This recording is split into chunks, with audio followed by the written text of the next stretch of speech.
Believing that Disneyland is a sanctuary of pure joy is the first crack in the looking glass. A naive faith that the shadows don't creep even into the most gilded cages. I saw it once, a shimmer in the air near Sleeping Beauty's castle, not of pixie dust, but of something ancient and cold, a forgotten tear on the face of innocence. This place, built on dreams and the saccharine scent of popcorn, holds within its meticulously manicured grounds stories that have been scurried away, whispered only by the rustling leaves of its artificial trees, tales that would curdle the milk of your belief. The illusion of perpetual sunshine is a carefully constructed facade, and behind it, the echoes of real terror have begun to reverberate, a discordant note in the symphony of manufactured happiness. These are not ghost stories told around a campfire, conjured from mere imagination. These are narratives etched into the very fabric of the park, born from moments where the veil between our world and something far more sinister grew thin, allowing glimpses of a darkness that humanity was never meant to witness. I have seen these specters in my visions, felt their icy touch, and heard their mournful cries, echoes from a place where joy itself has been devoured. They are the residue of despair, the psychic stain left by events that clawed at the edges of sanity, events that the cheerful music and smiling faces are desperately trying to drown out. But some things, once witnessed, can never be unseen. The legend of the Hatbox Ghost, a figure shrouded in more than just mist, is one such tale that refused to be confined to the dusty pages of folklore. It is said that his spectral form flickered in and out of existence within the haunted mansion, a phantom trapped between worlds. The whispers claimed his head would appear and disappear from his iconic hatbox, a macabre dance that defied the very laws of physics. When the attraction was first designed, this particular animatronic was removed before the grand opening, a move shrouded in mystery, leaving behind only hushed rumors and the lingering feeling that something was amiss. Some say it was too terrifying, others that it was simply unfinished. But my visions revealed a different truth, a soul too bound to the earthly plane, its unfinished business a chilling testament to its lingering presence. Imagine, if you will, the sheer psychic weight of a place designed for perpetual happiness, yet haunted by the specters of true despair. The Hatbox Ghost wasn't merely a malfunctioning animatronic. He was a manifestation, a physical embodiment of the residual energy left by unimaginable sorrow, or perhaps a malevolent entity drawn to the concentrated emotional output of thousands of visitors.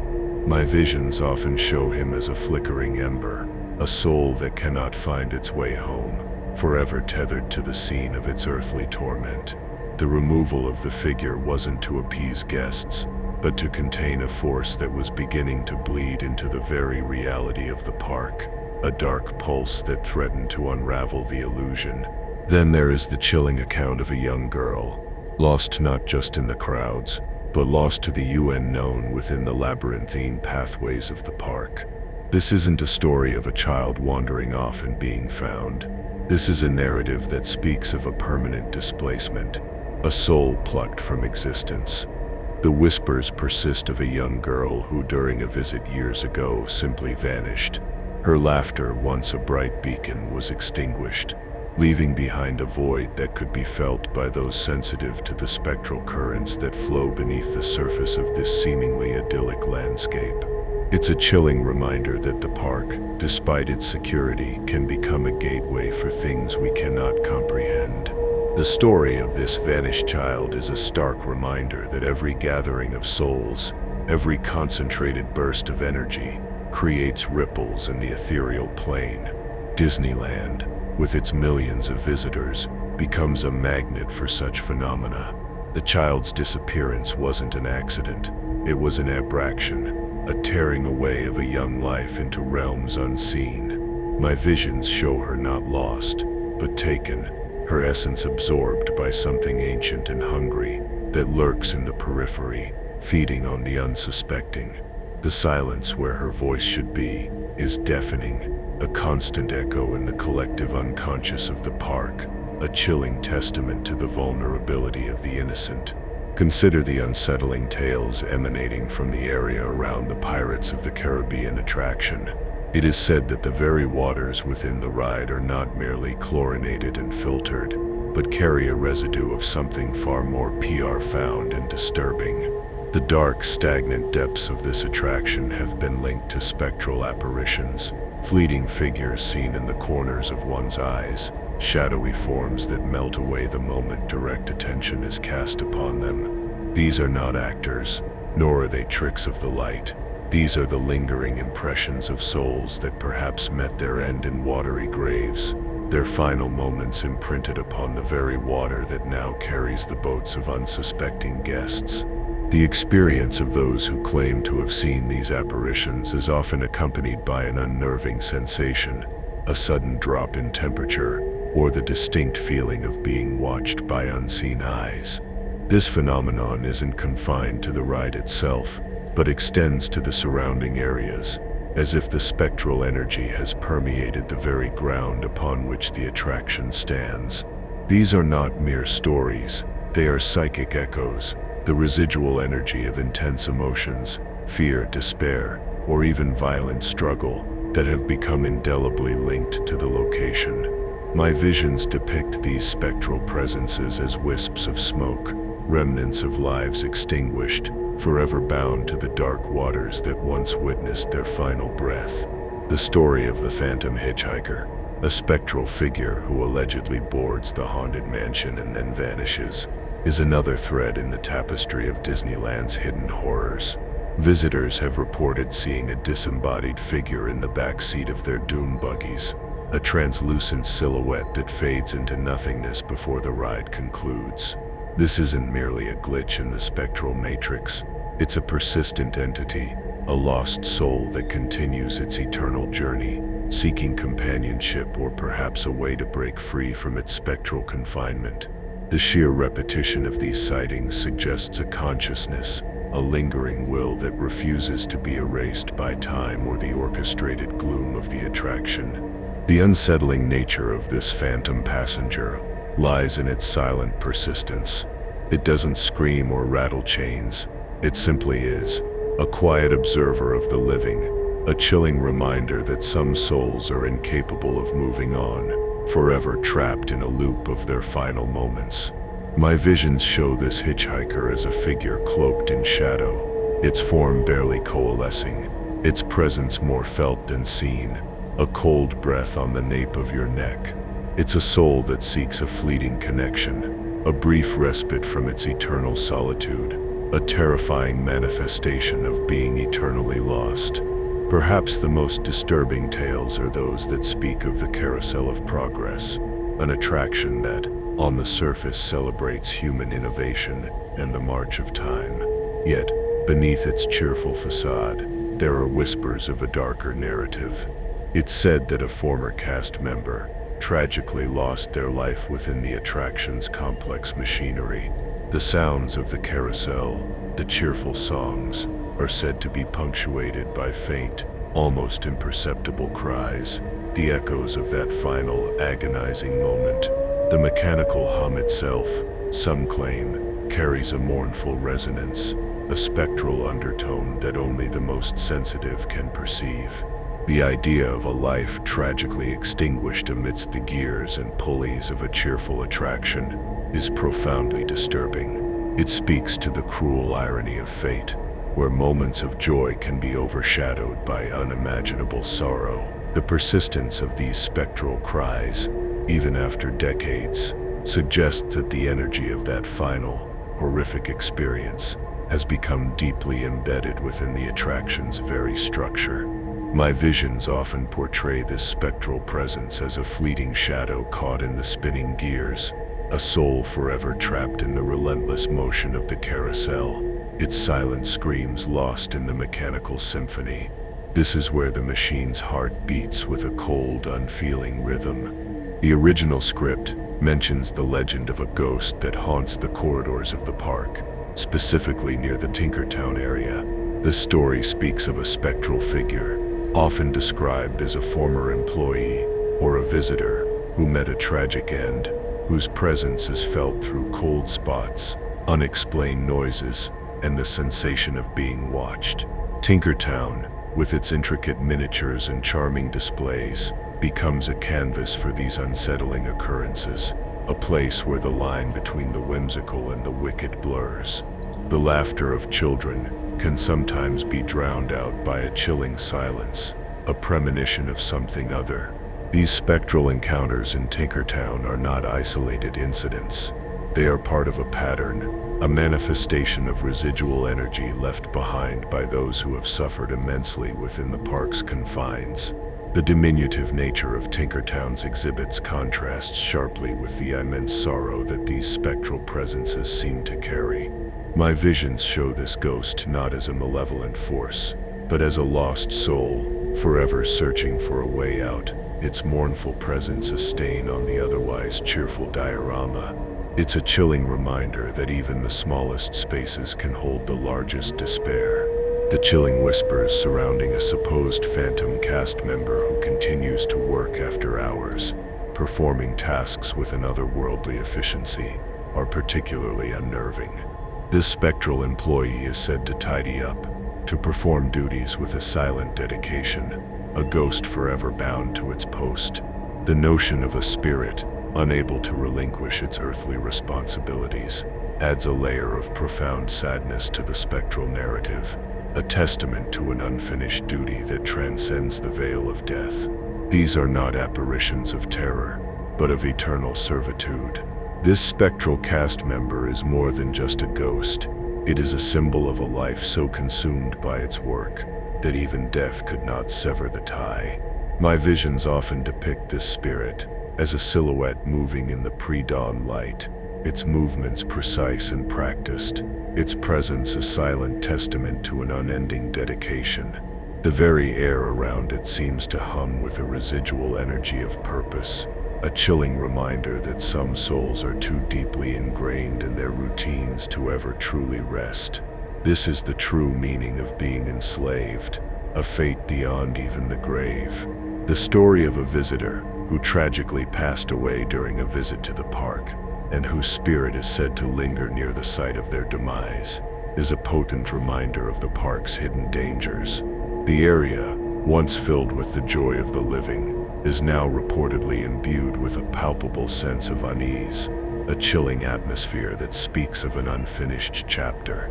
This residual energy, the lingering essence of a life abruptly ended, serves as a spectral warning, a permanent scar on the landscape of manufactured happiness, a place where mirth has been extinguished. The lingering presence of this departed soul is not an aggressive haunting, but a profound melancholy, a silent testament to the fragility of life. My visions often show this spirit as a faint shimmer, a brief distortion in the air, its presence a subtle but undeniable chill. It's a soul that cannot move on, forever tethered to the place where its earthly journey came to an abrupt and tragic end. This is the quiet tragedy of the park, a sorrow that whispers on the wind, a perpetual reminder of what was lost. The silence here is a louder scream. The tales of spectral children, their disembodied laughter echoing through the empty park after closing hours, are particularly haunting. These are not the playful giggles of living children, but ethereal echoes, remnants of souls that have become untethered from their physical forms. The empty corridors and darkened attractions become a playground for these spectral entities, their joyful sounds a stark contrast to the chilling silence of the deserted park, a mockery of the life they once knew. The darkness amplifies their presence, making it seem as if the very walls are weeping with spectral mirth. These spectral children are often seen as fleeting figures, brief flashes of light or movement in the periphery of vision, their presence more felt than observed.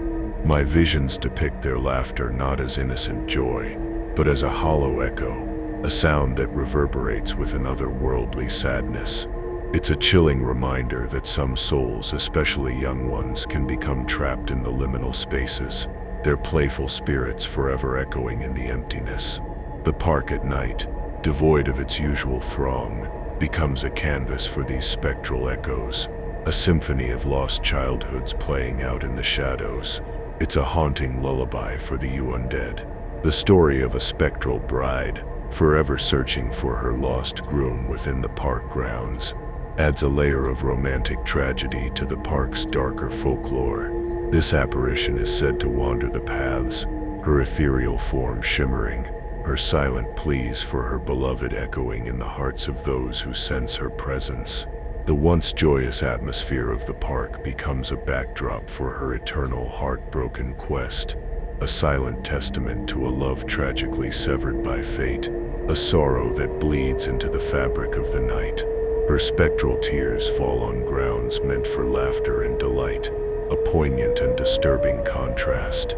This spectral bride is a manifestation of unwavering devotion, a love so powerful that it transcends the boundaries of life and death.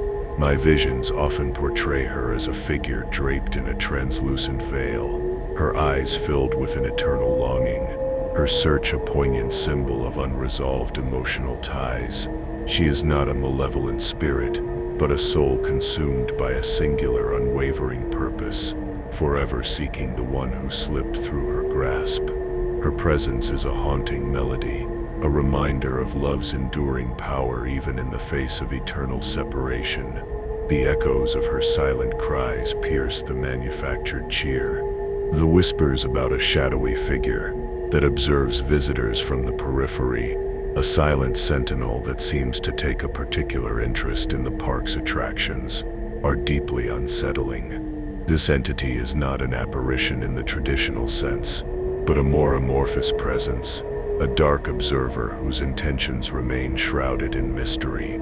Its constant vigilance, its silent scrutiny, creates an atmosphere of unease, as if the very act of being in the park is being judged by an unseen, unknowable force.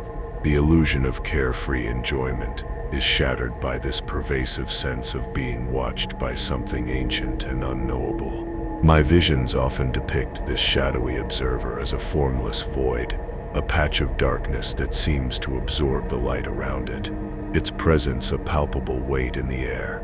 It is not driven by human emotions, but by something far more primal and alien, a cosmic curiosity or perhaps a territorial claim on this nexus of human emotion.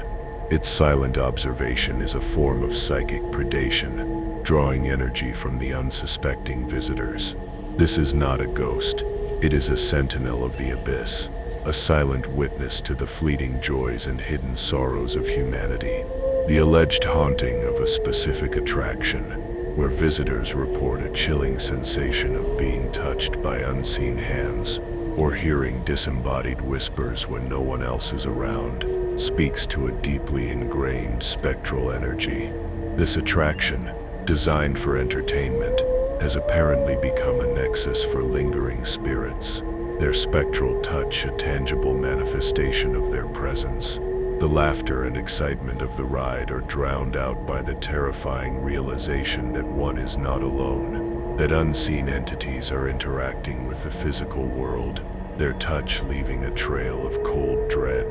This specific attraction has become a focal point for residual energy, a place where the veil between worlds is exceptionally thin.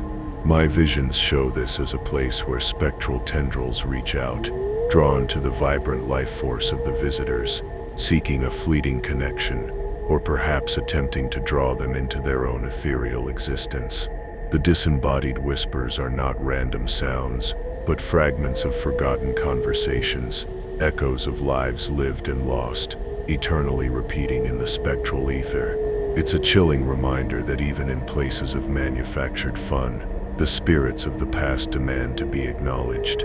The story of a phantom dog, a spectral canine that is said to roam the park after closing, adds an animalistic layer to the spectral narratives. Unlike human spirits, this apparition carries a different energy, a primal presence that is both protective and potentially unnerving. Reports describe it as a fleeting shadow, a silent guardian that appears and disappears without a trace. Its spectral barks, if they can be called that, more of a psychic resonance than an audible sound. This guardian of the night adds an unexpected and unsettling dimension to the park's ghostly lore. My visions often depict this spectral dog as a creature of pure shadow, its form barely coalescing, its eyes burning with an ancient, knowing light.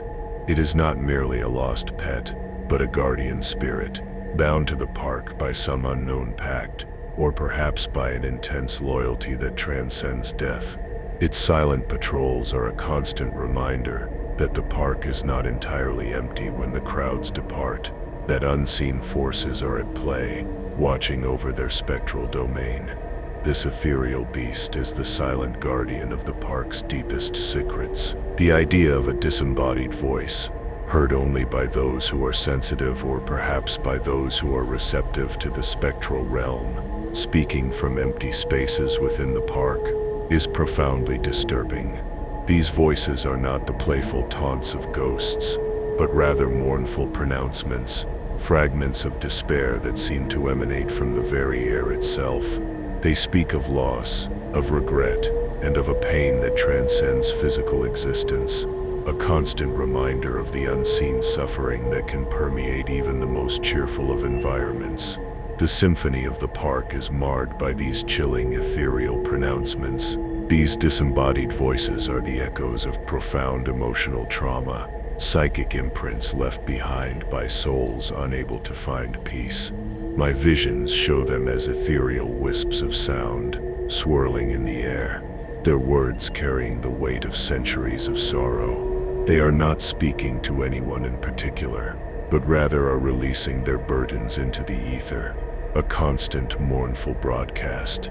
It's a chilling reminder that the air itself can become a vessel for unbearable grief, a perpetual lament for what was lost. These are the unspoken truths of the park. The legend of a mirror, perhaps in an old dressing room or a reflective surface in a forgotten corner, that shows not the viewer's reflection, but a glimpse of a spectral figure or a distorted reality, is a classic trope of the uncanny. Such a mirror becomes a portal, a fractured looking glass into a world that exists alongside our own, a world populated by entities that should remain unseen. The moment one gazes into such a reflective surface and sees something other than themselves, the illusion of safety is irrevocably shattered, and the disturbing reality of the unseen begins to bleed through. My visions often depict such a mirror as having a surface that ripples like dark water, its depths holding not one's own image, but the fleeting specter of another, a soul trapped behind the glass. This fractured reflection is a manifestation of a psychic wound, a place where the boundary between dimensions has become dangerously thin. It's a chilling invitation to step into the unknown, a silent dare to confront the true nature of reality, where the reflections we see are not always our own. This is where the veil thins and the other side peeks through. The narrative of a specific ride or attraction that is supposedly cursed, with a history of accidents or unexplained malfunctions that seem to defy logical explanation, adds a layer of tangible dread. The cheerful facade of the experience becomes a mask for a darker, more sinister reality, where the very machinery seems to possess a malevolent intent. Each journey on this cursed attraction becomes a gamble, a descent into a vortex of potential misfortune, where the laughter of riders is a desperate attempt to ward off the impending doom that seems to cling to the very essence of the ride. My visions often portray such a cursed attraction as being bathed in an unnatural, sickly light, its mechanical components groaning with a spectral energy. The malfunctions are not random. They are the deliberate actions of a restless spirit or a malevolent force that has claimed the attraction as its domain. Each accident is a sacrifice, a fueling of the dark energy that binds the entity to this place. It's a chilling testament to the fact that some places are not just haunted, but actively hostile, their very existence a threat to the living. This is not just bad luck, it's an incantation. The idea of a hidden room or area within the park, known only to a select few, or perhaps to the spectral inhabitants themselves, where strange occurrences are said to take place. adds an element of forbidden knowledge. This hidden space becomes a sanctuary for the spectral, a place where the rules of the living do not apply, and where the veil between worlds is permanently torn. Those who stumble upon it, or who are perhaps drawn to it by unseen forces, are said to experience phenomena that defy rational explanation, glimpses into a reality far stranger and more terrifying than they could ever imagine. My visions often depict these hidden spaces as being cloaked in an unnatural stillness, the air thick with an ancient, forgotten energy. They are not marked on any map, nor are they accessible through conventional means, accessible only through cracks in reality or by those who are being intentionally guided. Within these spaces, spectral entities are said to congregate, their forms more solid, their interactions more profound, a secret society of the afterlife playing out its eternal drama.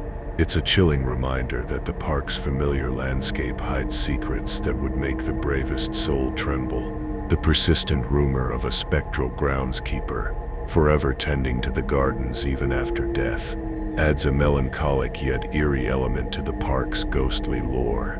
This apparition is not one of terror, but of enduring duty, a soul so committed to its task that it continues its work in the ethereal realm. The meticulously maintained gardens, bathed in moonlight, are said to be the spectral groundskeeper's eternal domain, a silent testament to a life dedicated to nurturing beauty, a dedication that even death could not erase. His presence is a quiet, haunting reminder of the persistence of purpose. My visions often portray this spectral groundskeeper as a stooped figure, silhouetted against the moon, his movements slow and deliberate as he tends to spectral flora. He is a figure of quiet dedication, his spectral tools glinting faintly in the dim light, his focus unwavering. He is not seeking attention, but simply fulfilling an eternal commitment, his presence a comforting, yet deeply unsettling reminder that some souls find solace in their work, even beyond the grave. His spectral touch brings an unnatural, chilling perfection to the gardens he tends. He is the silent architect of an eternal Eden. The chilling accounts of a spectral child's laughter echoing through the abandoned parks after closing hours are a particularly poignant and disturbing aspect of Disneyland's darker folklore. These aren't the fleeting sounds of living children playing, but disembodied echoes, the remnants of souls that have become untethered from their physical forms. The empty corridors and darkened attractions transform into a spectral playground, where the sounds of ghostly mirth serve as a stark, chilling contrast to the profound silence of the deserted park, a haunting echo of lives once vibrantly lived, now reduced to spectral whispers.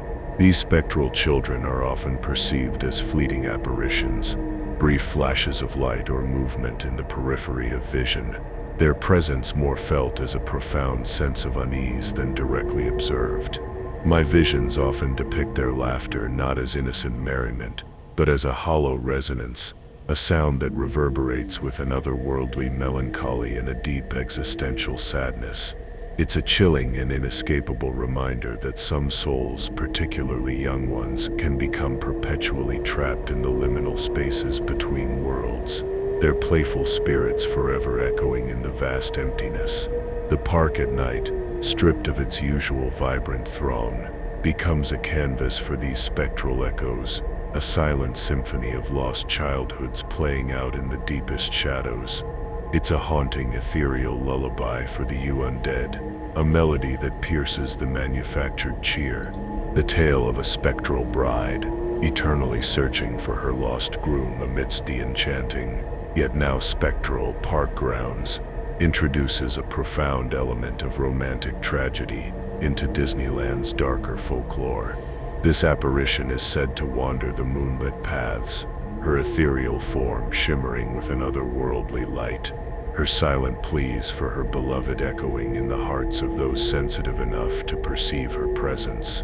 The once joyous atmosphere of the park transforms into a somber backdrop for her eternal heartbroken quest, a silent, haunting testament to a love tragically severed by the cruel hand of fate. a sorrow that now bleeds into the very fabric of the night, a stark contrast to the intended delight. My visions often portray this spectral bride as a figure draped in a translucent, shimmering veil, her eyes filled with an eternal, profound longing, her ceaseless search a poignant symbol of unresolved emotional ties, and a love that death could not extinguish. She is not a malevolent spirit seeking to instill fear, but rather a soul consumed by a singular, unwavering purpose, forever seeking the one who irrevocably slipped through her grasp. Her presence is a haunting melody, a mournful song sung on the spectral winds, a reminder of love's enduring, powerful grip, even in the face of eternal separation. The echoes of her silent, desperate cries pierce through the manufactured cheer, a stark reminder of love's ultimate vulnerability. The persistent rumor of a shadowy figure, a silent sentinel that observes visitors from the periphery, taking a particular and unnerving interest in the park's various attractions, is deeply unsettling. This entity is not a traditional apparition, but a more amorphous presence, a dark observer whose true intentions remain perpetually shrouded in a chilling, unknowable mystery. Its constant vigilance, its silent, unwavering scrutiny, cultivates an atmosphere of pervasive unease, as if the very act of being present within the park is being silently judged by an unseen, ancient, and incomprehensible force.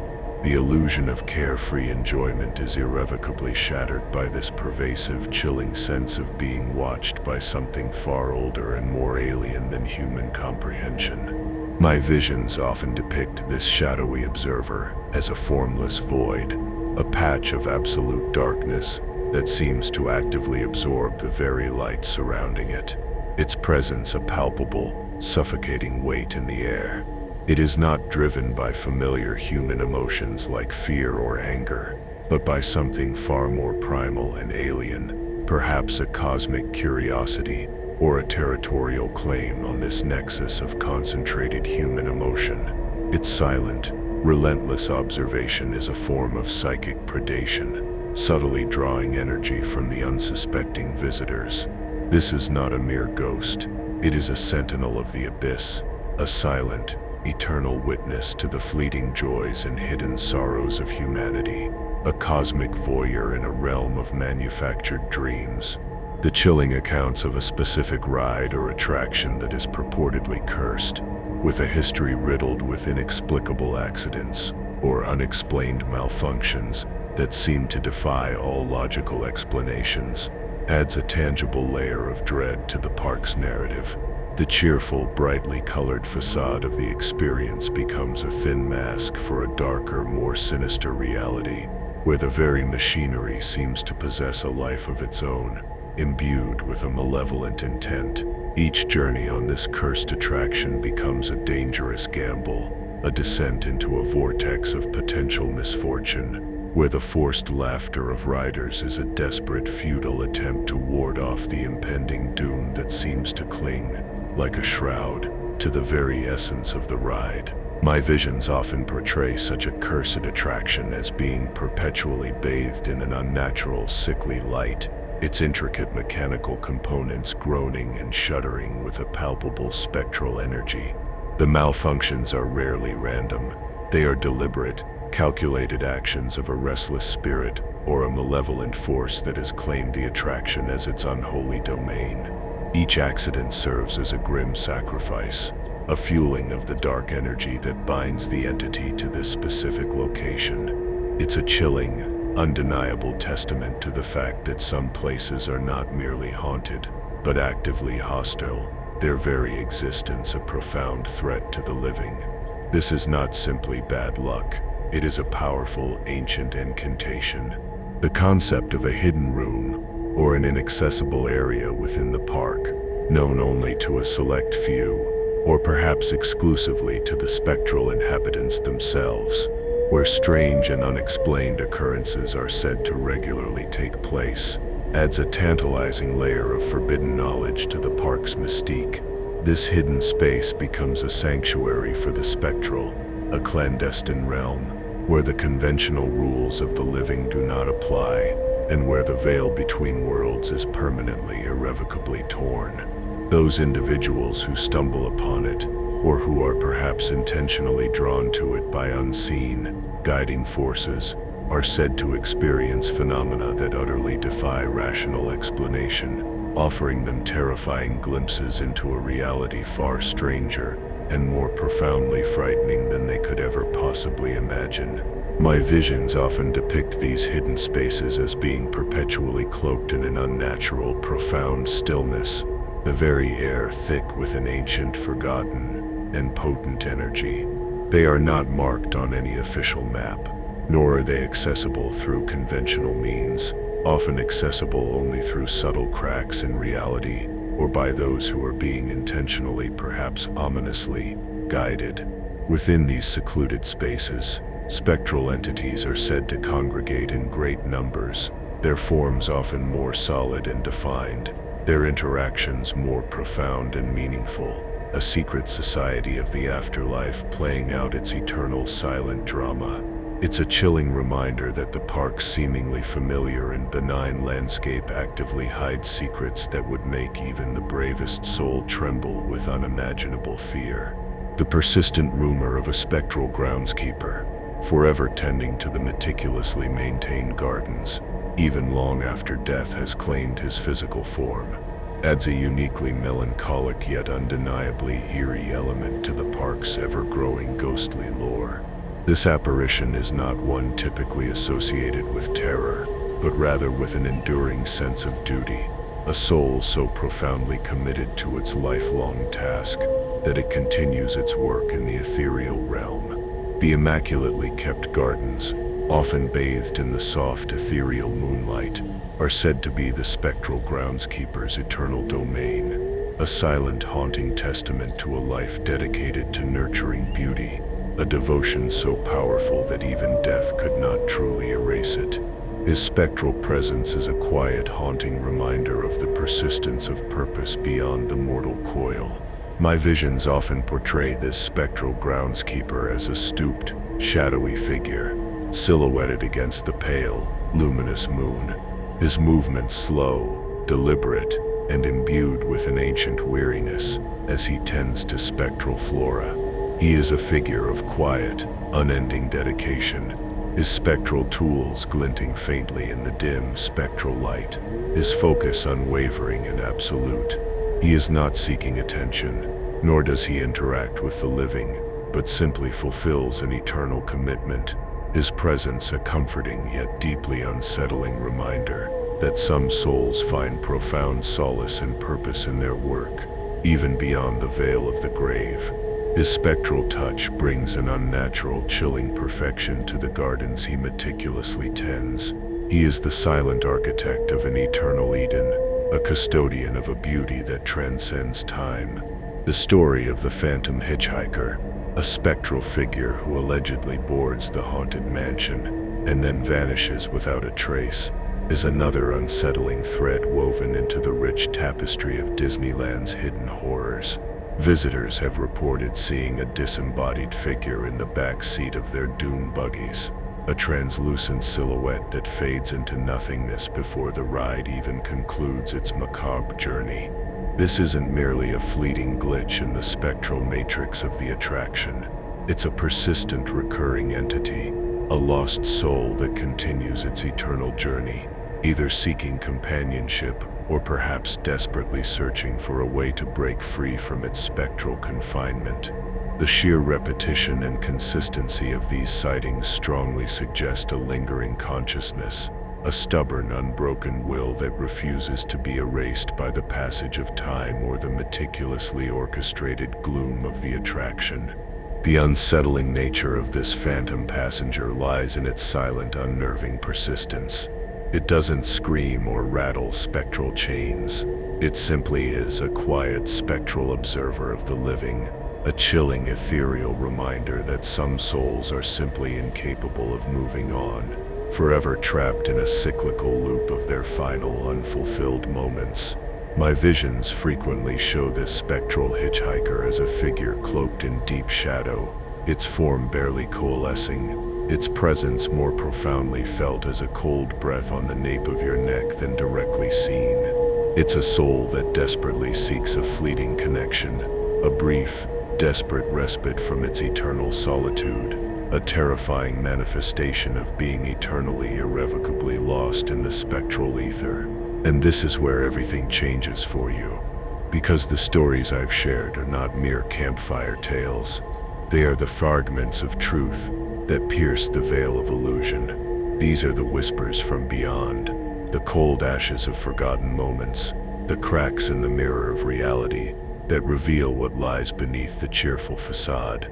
The joy you seek in this place is a siren's song, luring you closer to the edge of a darkness you cannot fathom. The laughter of children can turn to sobs in the blink of an eye when the spectral currents shift. The magic is real, but it is not always benevolent. It is a force that can be both enchanting and terrifying. Now imagine this: the park, when the gates are closed and the last guest has departed, transforms. The cheerful music fades, replaced by the rustling of unseen forces and the distant echo of spectral laughter. The lights that illuminate the pathways are merely a thin veneer, unable to penetrate the deep shadows where ancient things stir. Crows, those harbingers of ill omen, gather on the rooftops, their silent vigil a testament to the energies that awaken in the darkness. This is the time when the veil is thinnest, when the spirits of those who linger walk freely, their silent existence a chilling counterpoint to the manufactured joy of the day. Do you feel this dark message was meant for you? Every soul that joins feeds the voice that whispers from the darkness, amplifying the echoes of these hidden truths. It allows the spectral currents to flow stronger, revealing more of what lies beneath. Your presence here is not accidental. It is a resonance, a calling to those who are ready to see beyond the illusion. Together we can peel back the layers of deception, exposing the raw, unsettling reality that lies at the heart of even the most beloved dreams. Subscribe and become a beacon in the encroaching shadows, a soul that dares to look into the abyss. The darkness I speak of is not merely an absence of light. It is a presence, a tangible force that permeates these hallowed grounds. It is the residue of unexpressed sorrow, the lingering energy of moments too intense to dissipate. Think of it as dried blood on a pristine white sheet, a stain that can never be fully eradicated, no matter how much one tries to scrub it away. The cheerful atmosphere is a constant, futile attempt to bleach out these indelible marks, but they remain, whispering their tales of woe to those who dare to listen. These are the forbidden narratives, the secrets that the park itself tries to keep buried. The creaking doors of forgotten places within the park are not just old hinges protesting. They are invitations, portals into realms where time and space warp.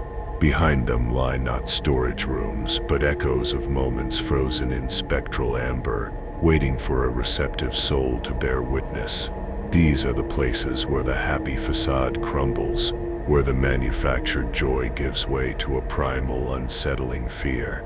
The sounds that emanate from these forbidden zones are not of this world. They are the groans of the earth itself, disturbed by the restless spirits that dwell within. Listen carefully, because this is crucial. The stories I've shared are not the culmination, but merely the prologue. The true horror lies not in the ghosts themselves, but in the realization that the very foundation of this dreamland is built upon unspoken tragedies and unresolved spectral energies. The laughter you hear is often a cover for unseen tears, the bright lights a desperate attempt to blind you to the pervasive gloom. To truly understand, you must be willing to confront the possibility that the magic you seek is intertwined with a darkness that has always been present, waiting to be acknowledged. The cracked mirrors scattered throughout the park, reflecting distorted images and fleeting shadows, are more than just decorative. They are fragments of a broken reality, each shard holding a sliver of a spectral truth. When you look into one and see a flicker of movement that isn't your own, it's not a trick of the light, it's a genuine glimpse into the spectral dimension. a fleeting moment where the two worlds intersect. These mirrors are a warning, a sign that the illusion is fragile and that the truth lies just beneath the surface, waiting to be discovered by those brave enough to look. What the stars don't tell you openly is that concentrated human emotion, the sheer joy and wonder experienced by millions, creates powerful psychic residue. Disneyland, a nexus of such potent energy, becomes a magnet for spectral activity. It's a place where the veil between worlds is not just thin, but actively thinned by the constant outpouring of human emotion, creating fertile ground for lingering spirits and darker entities to manifest. The magic is real, but it's a double-edged sword, attracting not only joy but also the echoes of sorrow and despair. The true power of these spectral tales lies in their ability to awaken a dormant awareness within you. They are not meant to terrify, but to provoke a deep, unsettling introspection. The chills you feel are not just from a sudden draft. They are the touch of the spectral, a tangible connection to the unseen realm. This feeling of persistent restlessness, this magnetic pull towards the unknown, is the universe nudging you, urging you to look beyond the obvious, to question the curated reality presented to you. It is the siren call of the abyss, and you are now listening. So, as the shadows lengthen and the spectral chorus swells, remember this: the enchantment of Disneyland is a powerful yet fragile illusion. Beneath the surface of manufactured delight lie echoes of forgotten sorrows and lingering spirits. These are the truths that the park itself attempts to suppress, but which resonate with a chilling clarity for those who are willing to see. The whispers from beyond are growing louder, and you, my friend, are now attuned to their mournful song. Until we meet again, in the liminal spaces between worlds, may your journey into the unknown be illuminating.